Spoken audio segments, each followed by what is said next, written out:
Jai Shri Mataji. On behalf of Oman Collective, we welcome our brothers and sisters of Word Collective for today's collective evening meditation. Oman, being the void in the geography of Virata, is privileged once again to be one of the hosting countries for this year's Guru Puja. Shri Mataji's blessings have always been upon the land of Oman, as Oman celebrated her renaissance on July 23, 1970, which was soon after the opening of Sahasrara by our Holy Mother. On this auspicious note, let's bow down to Shri Mataji, raise our Mother Kundalini, and put ourselves into Bandhan.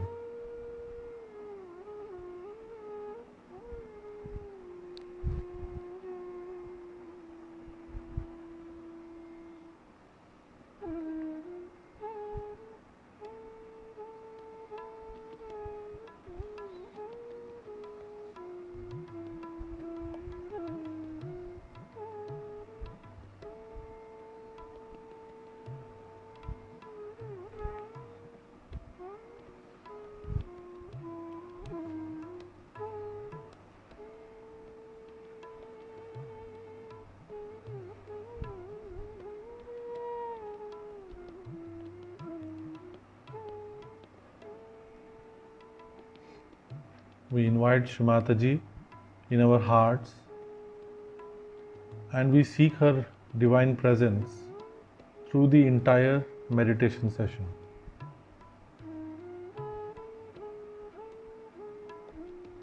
We express our sincere gratitude towards the Mother Earth. So we keep both our hands on the Mother Earth.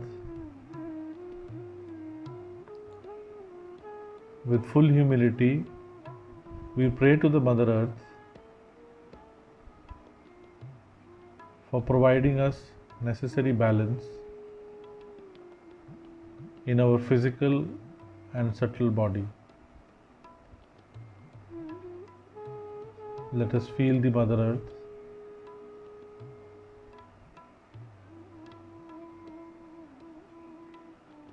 We thank you, Mother Earth, for giving us food, shelter, water, and balance to walk on you. O Mother Earth, we are sorry that we touch you with our feet.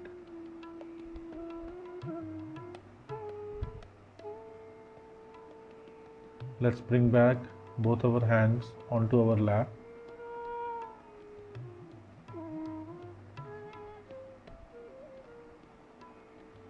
We will now recite 3 Mahamantras followed by Shri Ganesh Mantra.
Let us now cleanse our channels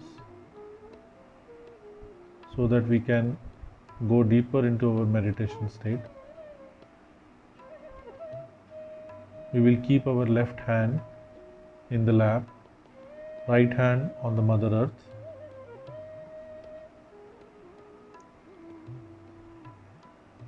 Shri Mataji.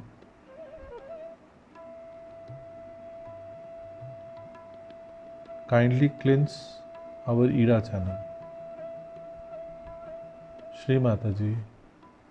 By your divine grace, let the powers of Shri Mahakali and Shri Bhairavnath be enlightened on our Ida Nadi.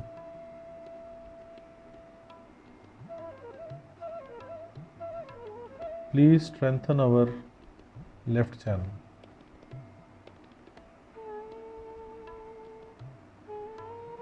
Let us keep our attention on the top of the head.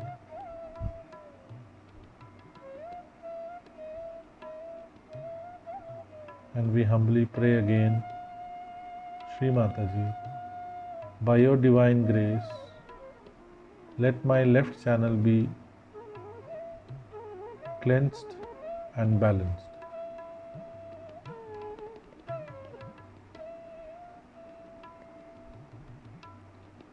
We bring our right hand back on the lap.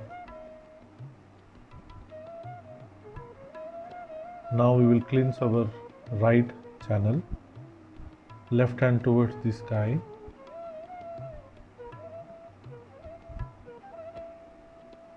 Shri Mataji, by your divine grace, let my right channel be cleansed and balanced. Shri Mataji, let all the excess heat from my right nervous system be sucked into the ether element.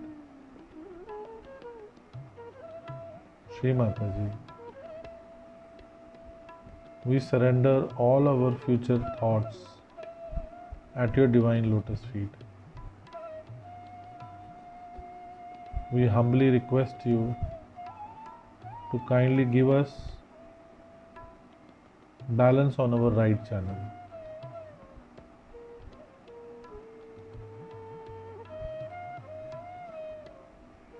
Shri Mataji,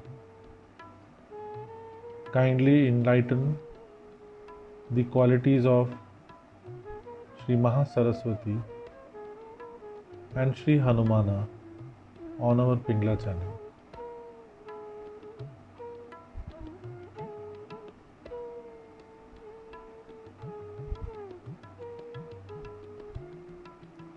Let's bring back our left hand in the lap. Both the hands towards Shri Mataji at the level of our heart. With full humility, we humble down in our heart and we pray to Shri Mataji. Shri Mataji, by your divine grace and blessings, please establish us on the path of our ascent on our Sushumna channel.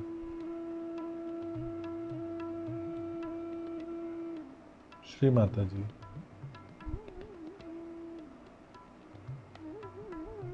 kindly awaken our Mother Kundalini and let it cross all our chakras. Give us the enlightenment, Shri Mataji. Let our self-realization be strengthened.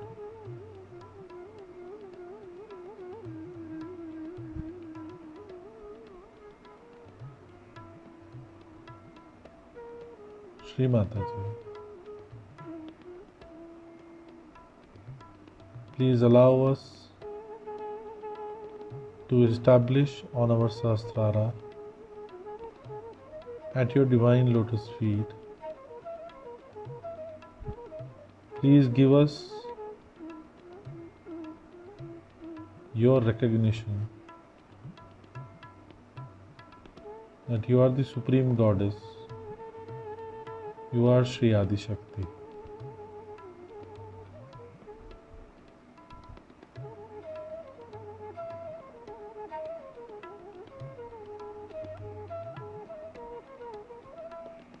Let us bring back both our hands on our lap.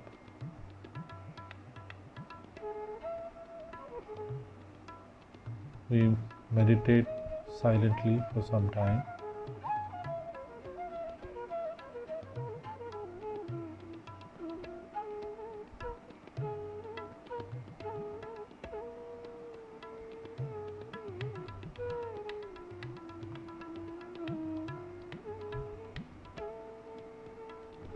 We bring our attention into our void.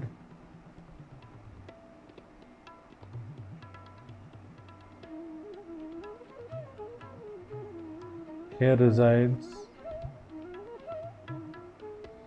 the primordial master, Sri Adiguru Dattatreya. Shri Mataji, kindly enlighten our void. Please awaken all the 10 primordial masters within our being.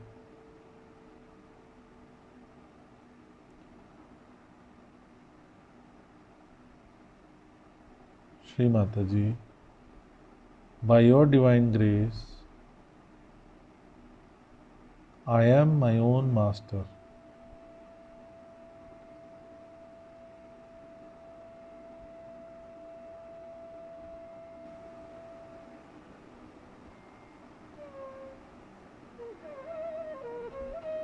Shri Mataji, you are Sakshat, our Guru, our Master. Gurur Brahma, Gurur Vishnu, Gurur Devo Maheshwara,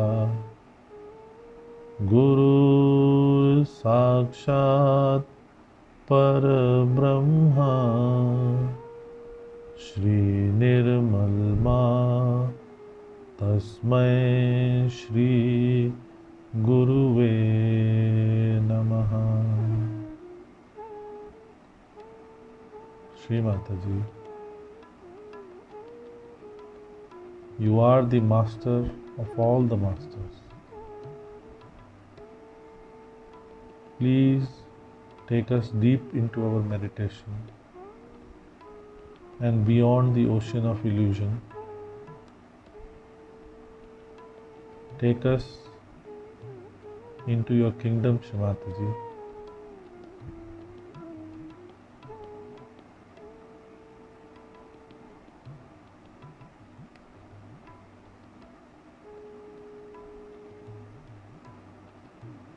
Please allow us to feel your presence within each and every cell of our body, Shri Mataji.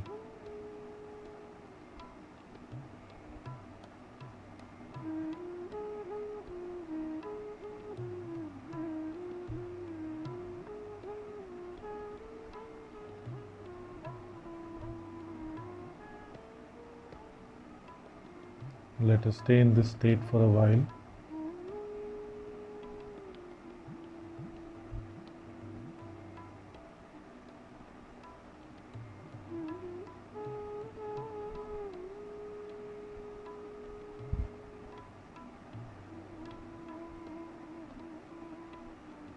With this current state and with our attention on Sahasrara, let us listen to the speech of Mother.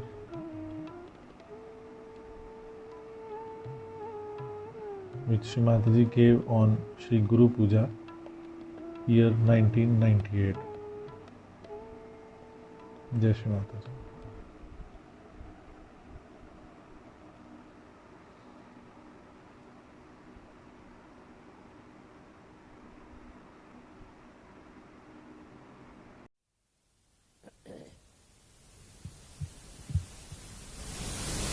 Today, we have assembled here to do the Guru Puja. The word Guru comes from the one which is magnetic. The person who is magnetic, the one which attracts the attention of the seekers, is the Guru. Also it means the heaviness, or you can say a person who is very steady, who is very deep, who has the knowledge, and who can act like the Mother Earth. For the power of magnetism in the Mother Earth also is called as magnetic, but in Sanskrit is Gurutva-karshan. Means the attraction of the heaviness of the Mother Earth. But actually it is a power of the Mother Earth that makes us stand properly on our legs when it is rotating with such a tremendous speed. Otherwise we would be all thrown away. With that velocity that she is moving, we are still attached, or we are one. In our balance is only because she has gravity. This gravity has to be in a Guru. Gravity means a kind of a serious understanding of oneself and one's own responsibilities. So a Guru has to be very steady. In these modern times, people are very mobile, all the time agitated, all the time getting disturbed. With small things happening here and there, they get disturbed. They meet people who are not of any quality, then they get disturbed.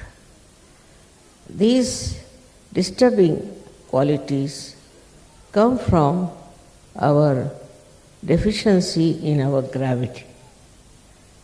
A person who has gravity doesn't get depressed, neither get excited, nor get overly enthusiastic, nor is he very sad or unhappy. So he is in the center. He is in the center of his being. But how do we become the Guru? That is very important for Sahaja Yogis to understand. Many have felt that they are Gurus, they have tried to behave in a funny manner and have lost their Guru position. First and foremost thing, for Sahaja Yogis, it is important that they must have introspection. they must watch themselves. If a person runs about changing because the fashion has come, because people have suppressed them or have asked them, just to please people of cheap values, if a person changes, then he cannot be a guru. He has to station himself properly on the values of Sahaja Yoga. Without introspection, you will not know. You will never remember what you have done wrong, nor will you think of what you have to do right. But that is only possible if you go on improving yourself.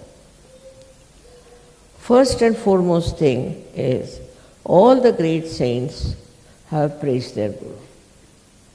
For example, we have a very great saint, Gyaneshwara, in India. He has written a complete chapter about the Guru. In English, they have translated it as preceptor. Guru is the preceptor. And what he has done is a great thing. He says you are not to challenge the Guru. Otherwise, you can never become a Guru. For namesake, you might be, but you are not. Secondly, you can never misbehave.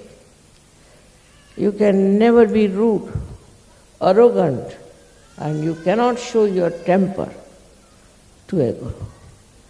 If that is so, that means you are not a Guru, you are still on a very low level personality. It is very clearly said that if you try to say against other gurus who are real gurus, who are very high caliber, that also, then you are not a guru. But I would say that you all have got now vibrations. You all have got vibratory awareness. When you have vibratory awareness, you are capable of finding out about everyone.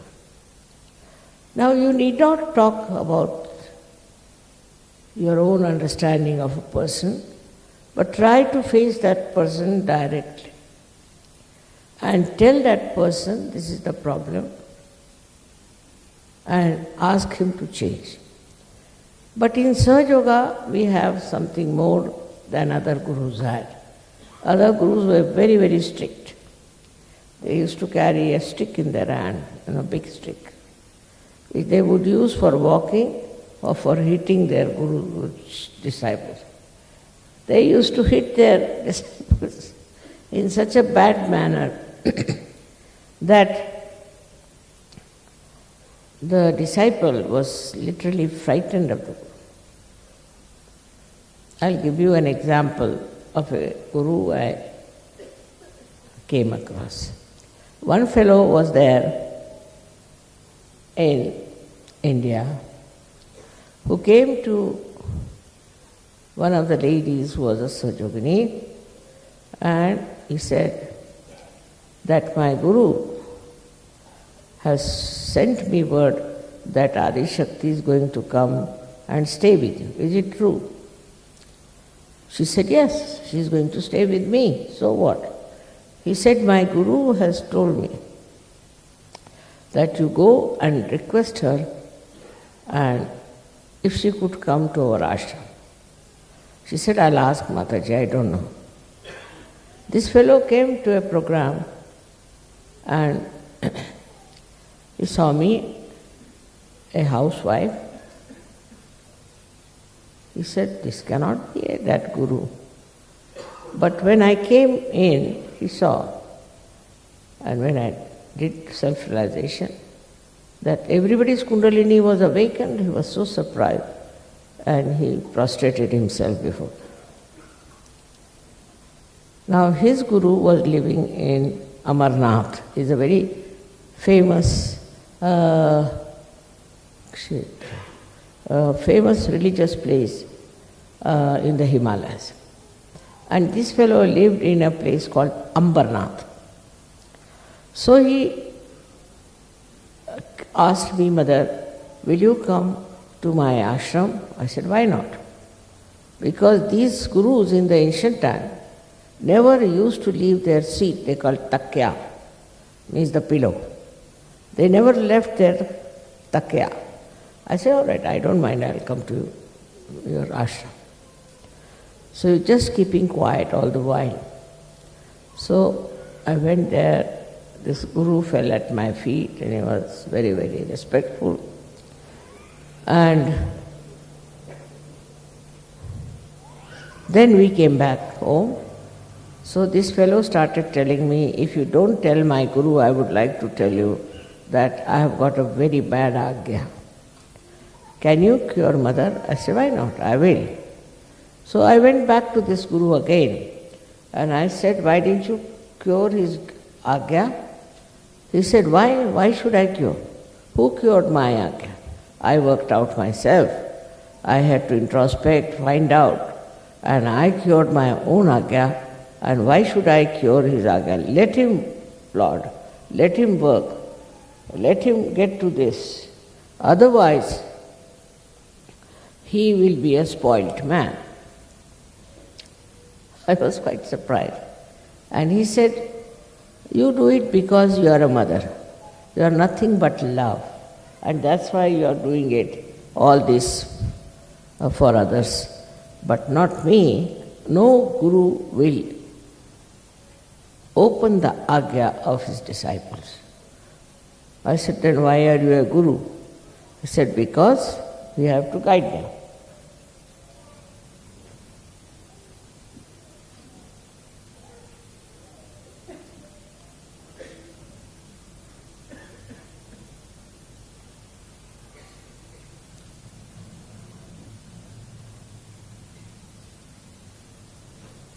And if they have their agya badly cut out, if their attention is not all right, I am not bothered about it.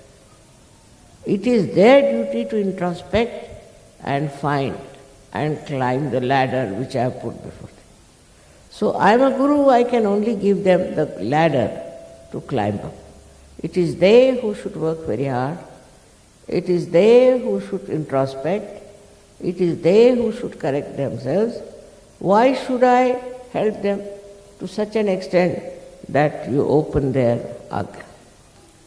I said, all right, you allow me to open his agya if you don't mind. They said, you are a mother, do what you like. I have nothing to say. If you want to do that, you will spoil him. You will spoil him. Let him do it on his own. Otherwise, you will be spoiling him. I said, as you are also spoiled that you don't open anybody's agyas, yes? But whatever position I have achieved is a permanent one. So I opened his agya. Then this fellow on his way, he told me that his guru came back and he put me hanging on a well. And he used to every time lower the rope so I would go into the water. 10 times he did it. But I said, why did he do such a cruel thing? He said, because he found me smoking a cigarette. My goodness. So I asked this guru, I said, why do you do such horrible things to your disciples? He said, otherwise, if you don't do like this, they will never rise, they'll never come up. You go on forgiving them, and the more you forgive, the worse they become. And they will show no assent at all. So you have to be very strict with them. Please don't spoil them all the time. I was really surprised. How could he say so? You see, he said, Mother, if you give everything free, you give them everything so easily, they will never value their self-respect. They will never value their self-realization. I said, it's not so. You have to give them a chance. You have to allow them to rise and to allow them to become something. Like Mother Earth, what she does, she sprouts the seeds, then the trees come up, then after that she gives them the fruits and she sees that the fruits are ripened. All does she do, but she said, but they are not trees, you see. They are human beings and they have freedom to become devils also. I said, all right, if there are devils, I can manage them. You just see how I can manage them. And if they are devils, they'll remain devils. You cannot change them. So he argued with me, and when he met Sahajogiji, he asked me, how many of you are willing to give life for Sri Mataji? Do you know what she has given you? They said, yes, we do. So they came to me and told Mother, he wanted us to give life for you. I said, there's no necessity. It's not necessary. Because he used to ask his disciples perhaps. And then I met many like him, who were very strict gurus. Complete obedience was needed. Complete humility, complete surrender was needed. A word against the guru was not tolerated, but even you could not answer, you could not show any temper to a guru. Now I have met people who are like that sometimes.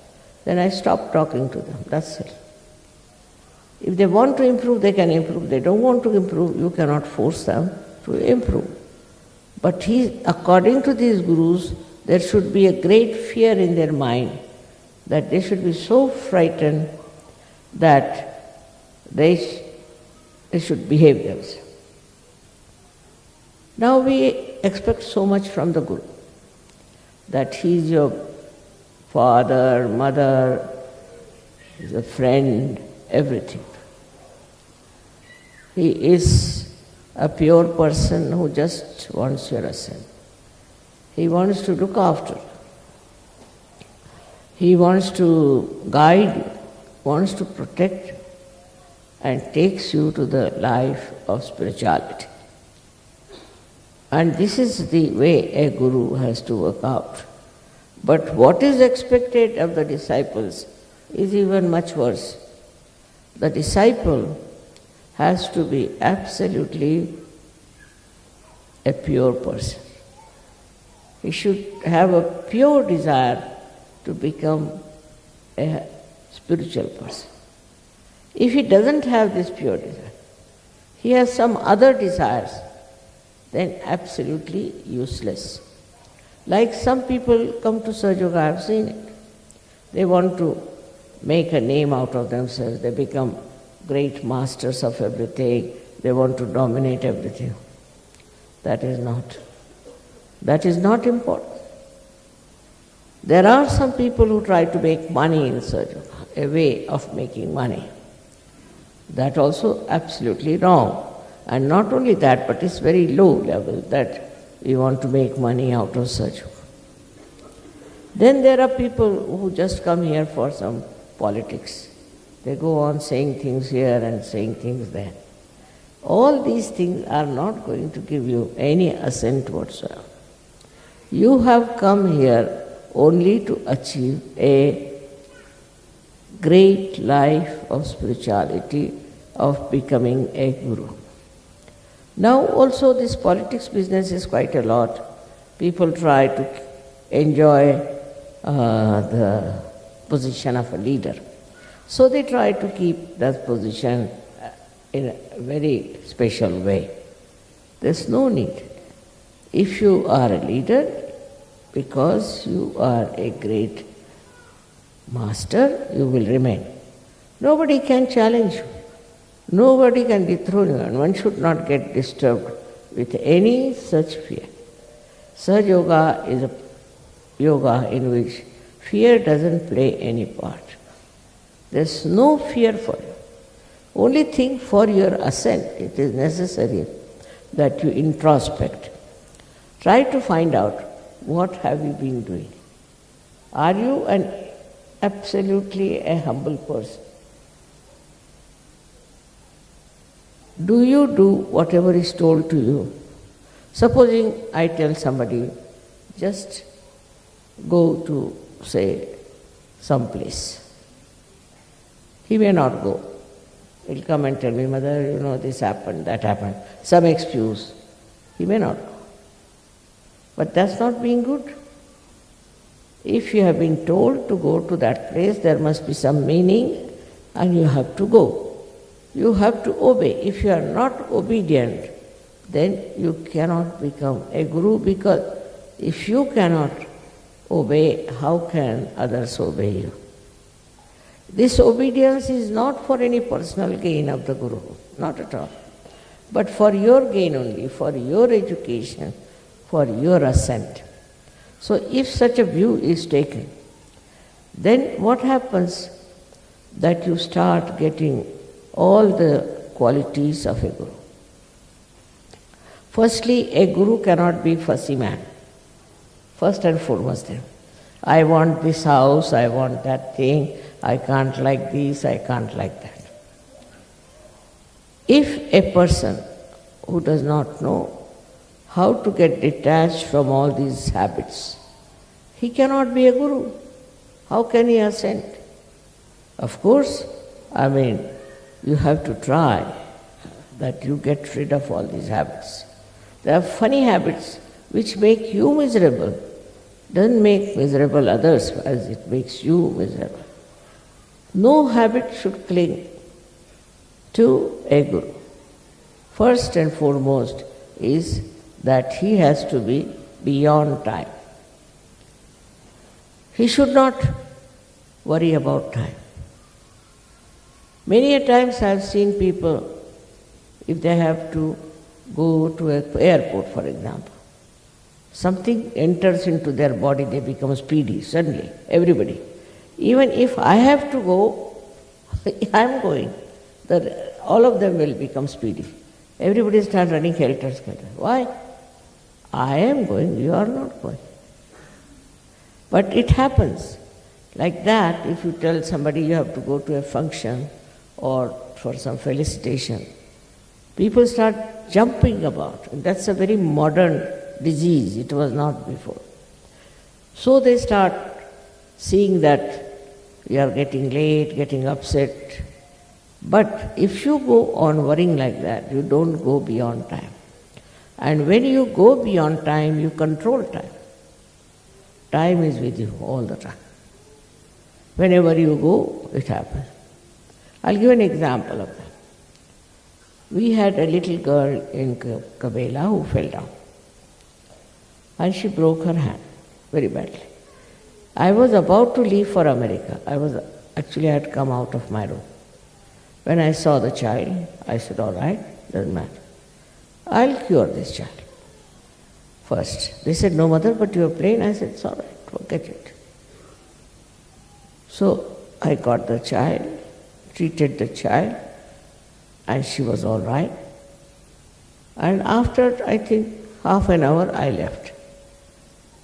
I left for the airport. And you'll be amazed to hear that aeroplane was out of order, which was going to New York. So this plane is out of order.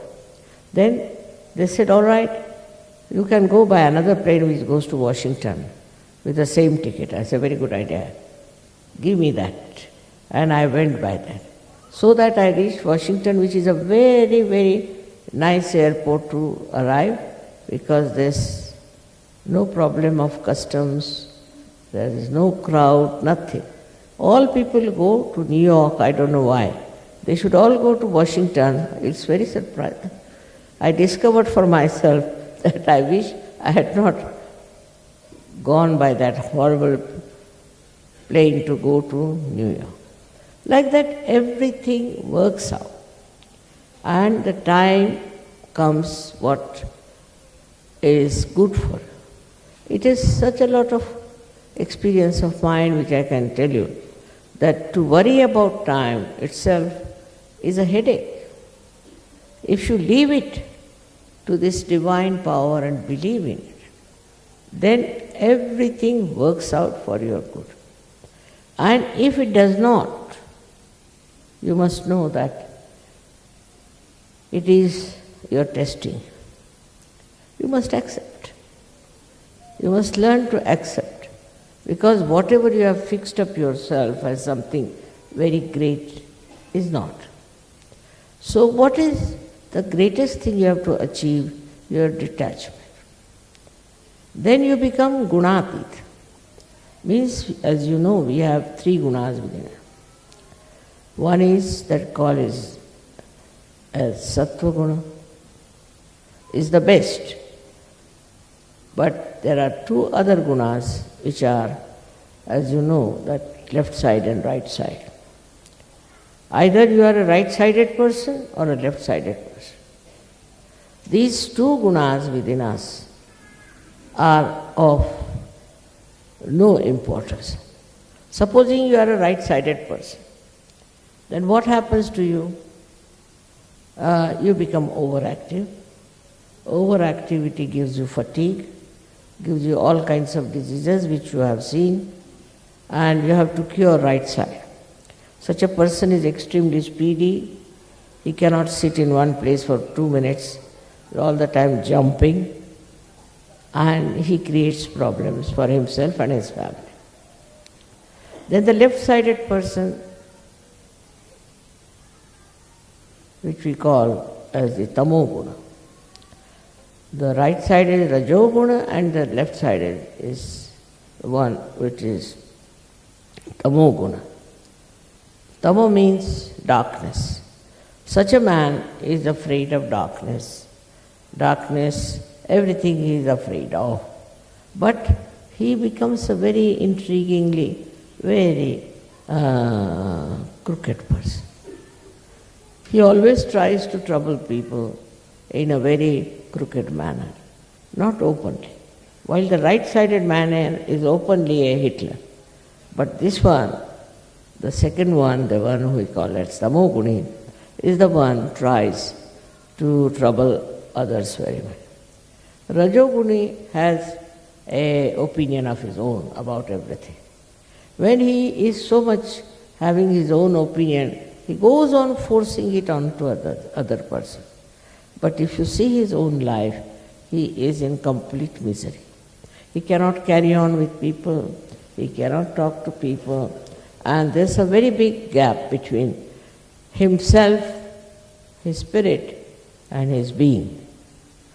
The second type, the tamogunis, are the ones who end up with all kinds of diseases. Even the right-sided people get lots of diseases, but the left ones get it psychosomatic.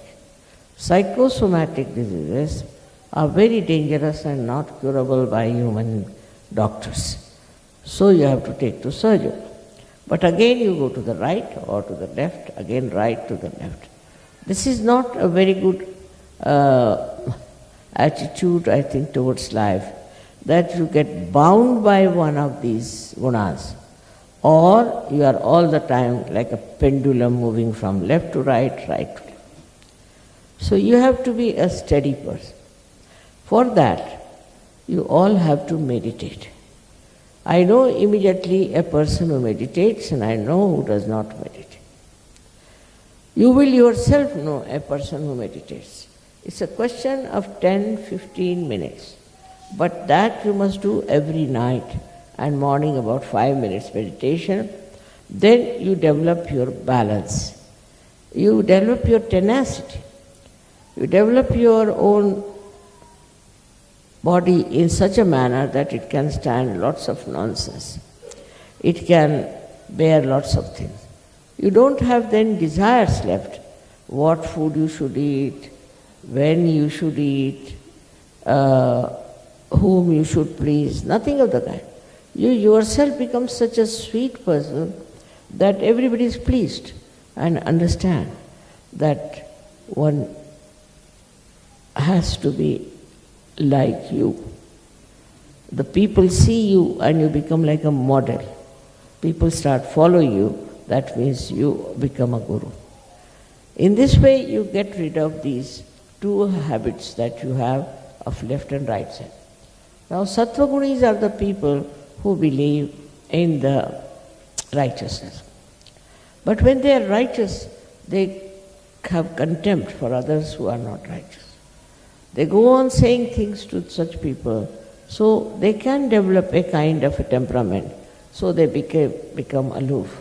They can go to Himalayas, sit there and not to meet anybody. Get out of the society, get out of all your relations, everyone, and just establish yourself as a big guru somewhere. This kind of also another generation is there, which is of no use. I met some of them when I was in Haridwar, and I told them, what are you doing here in the Himalayas? He said, we don't want to face human beings. They are useless people, they are good for nothing. You do anything for them, they go on troubling you, we don't want to be there. So I said, why have you become guru? If you cannot manage them, if you cannot get out of the troubles they are giving you and out of all those things and remain in your peace, then what's the use of becoming this? He said, we have had enough of it. Some of them were over 100 years of age and all that. But I said, what's the use? Your life is of no use. You are staying here alone somewhere in the jungles. He said, the tigers, the snakes, all of them know us, that we are great. They don't trouble us. But these human beings are trouble. If we go down, they'll trouble us and torture us. We don't want to go there. Because they're very ambitious or they are very negative. Something is wrong with the human beings. None of them have reached a perfect state. So that all that, I was surprised how they are not at all willing to come down and be with us and be a part and parcel of us. So they said, all right, mother, you have come, you are a mother. You can tolerate all this and you can work it out, but not we. We are out of it, we don't want to go back. They have lots of powers. They can control the nature, they can do so many things. But they said, easy to control even a snake than to control a human being. Today they might behave in a particular manner, suddenly they will become horrible. You don't know these human beings, how uncertain they are, what uncertain quantity they are. I said, there is a way of putting them right. You first give them realization. In the light of the spirit, they can see how they are doing wrong things. 99% people will know what's going wrong with them. Where are they missing the point? They will start seeing themselves. Spirit is like a mirror where you see yourself clearly and you start changing yourself. There's no introspection actually needed then when you have your spirit awakened. You can watch yourself. Jai Shri Mataji. Let's keep meditating for some more time.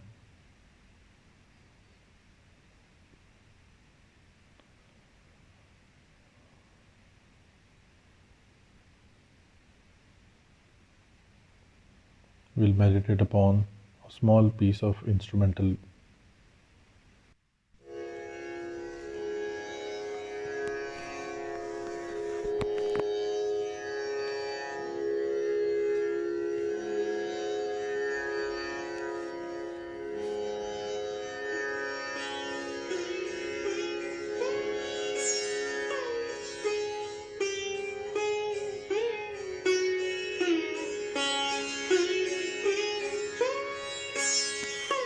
Thank you.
Jai Shri Mataji.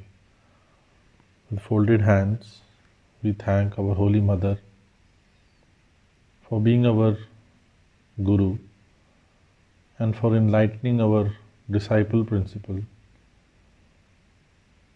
Shri Mataji, kindly bestow upon us the blessings so that we continue to be your humble disciples and continue to spread your love all through the world. Thank you, Shri Mataji. Shri Mataji, during this humble offering, if knowingly and unknowingly we have committed any mistakes, kindly forgive us. Kindly forgive us. Let's raise our Mother Kundalini and put ourselves into Bandhan. Jai Shri Mataji.